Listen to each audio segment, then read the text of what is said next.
When was the last time you felt truly in control of your devices? Because the reality of the present has been that our devices are controlling us. In this video, we are going to look at two principles that can help us break free and ensure that we are free for life: digital detox and digital minimalism. We're going to explore what these two things are, and we are going to find practical wisdom, insights on how to be free from digital disruptions and digital noise so that we're able to live to the optimal of our lives. Before we go any further, let me surprise you. Adults spend 4.8 hours in a day on the screen, whether it be on the TV, on the laptops, on the phone, on the smartwatches. 4.8 hours in a day. And guess what? We are checking our phones 120 times in a day. That is about once for every 12.5 minutes. But studies show there's hope. For the people who have taken the route of digital detox, 96% of them say they experience mental relief. That is why we need to imagine our lives as a calm lake, as opposed to a stormy sea of notifications and updates from all kinds of social media and devices. That is what brain digital detox does for us. We get the calmness back, we get the peace of mind back, we get the focus, and we get the productivity back. Imagine your life as a garden, and every garden has at least two things. It has the plants and it has the weeds.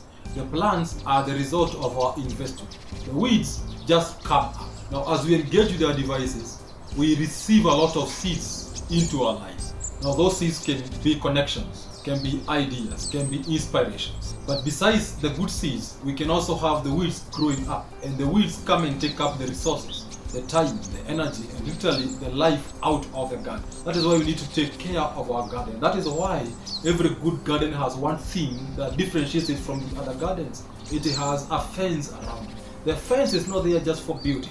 The fence is there to keep that which is not intended or required to be in the garden. We have to know how to take care of our minds. And without care, beautiful gardens will become like a wild jungle. Everything we pay there, every kind of weed, every kind of thorn and thistle, we pay there. And we have to be able to take care of our gardens so that we are able to achieve what needs to be achieved. We are able to do that which needs to be done. We are able to achieve our purposes and leave a legacy for those who come after us. Now you might be asking, what then is digital detox? Digital detox, it's a deliberate break from digital noise. So digital detox is deliberate break from our phones, our tablets, our laptops, our computers, our TVs. It's break away from those things. It's like giving a vacation to your brain from the non-stop disruptions. Now there are many benefits to this. You will enjoy better sleep, you'll enjoy improved moods, you'll enjoy mental clarity, you'll enjoy improved creativity, you'll be more productive by the end of the day. Then there are many methods you can use to embrace digital detox. One of those methods is tech-free zones. You can designate that your library, your bedroom, your washrooms, your kitchen are tech-free zones. You can also decide you have tech-free time. You can decide from every 8 p.m. I will not be having any access to any device whatsoever. You can also decide that I'm going to take a full weekend away from devices and internet and technology and just be traditional. Imagine your mind as a radio tuned to static and ads 24/7. The noise is always there. Now, digital detox is like moving away from that noise and those endless disruptions to a place you are able now to hear your inner voice and to hear the voice of God more clearly than ever before. Now, shelving that for a moment, what then is digital minimalism? I want you to think of digital detox as a jumpstart, and digital minimalism on the other side as what sustains that start. Digital detox is like the spark that gives us a flame of fire. But then digital minimalism is the atmosphere, the environment that ensures that that flame will not go off anytime soon, so that we will continue having the warmth and the light that is coming from that particular flame. So digital minimalism is really about sustainability, sustaining this change that has now come into our lives, that is not here temporary. It is now part of our lives from this point going forward. Cal Newport captures this way better. He says, digital minimalism is a philosophy of technology use in which you focus your online time on a small number of carefully selected and optimized activities that strongly support things you value and then happily miss out on everything else. And we need to understand that clutter is costly. If there is a clutter in the mind, your life is not going to progress as you desire. you are going to find retrogression. From a financial perspective, the people who are rich and wealthy, they do not have clutter in their lives. But the people who are struggling, those, for example, those who are on the streets, you'll find there's a lot of clutter in their lives. Because clutter goes together with stagnation and retrogression. So if you need to do well, you need to remove clutter from your lives. Now we are talking about digital clutter or mental clutter. So how do you do a digital detox? I suggest to you 5 things. Number 1, set clear goals. And when we say clear goals, we're talking about SMART goals. SMART as in specific, measurable, attainable, realistic, and time-bound.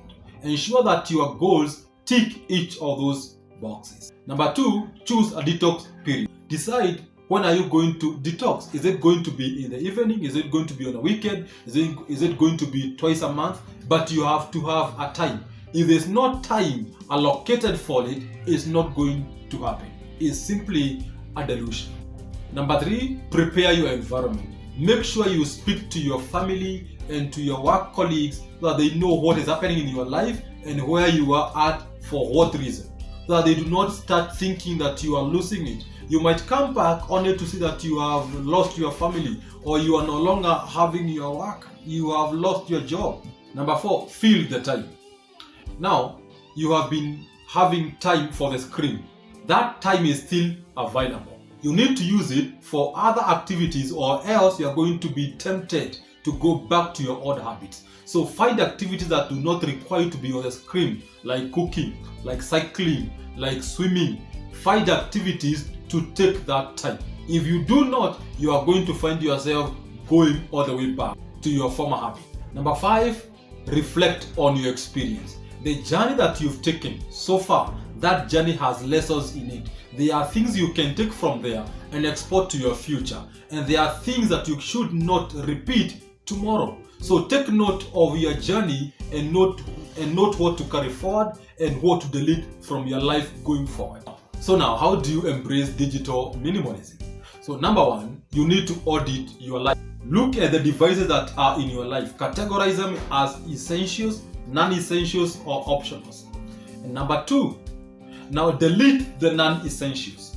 The devices and the apps that have fallen in the category of non-essentials, it's time to let them go. Number 3, set boundaries. Set specific time to check on your social media updates, on your emails. Set time to do that so that you do not miss it in the name of your detoxing. Number 4, focus on high quality use. We are not talking about rejecting technology. We are talking about using technology as a tool to propel our lives forward. So we need to learn how, when we use technology, it's adding value into our lives. We're not using it for the sake of distracting our lives or passive consumption. No, we are intentional about our use of technology. Now, to wrap it up, there will be challenges that you have to overcome so that this becomes your new way of living. Number 1, you will find resistance. Every change faces resistance, whether it is passive or active. But trust you me, there shall be resistance. What do you do with that? So you have to be prepared to overcome it. Number 2, you need to have a support network. There are people on this journey, whether they are ahead of you, whether they are behind you, or they are with you, the exact level you are at. Number 3, build your mental muscle to take on this. Number 4, bounce, never quit, keep going. When you slide, simply bounce back and you'll be good to continue going.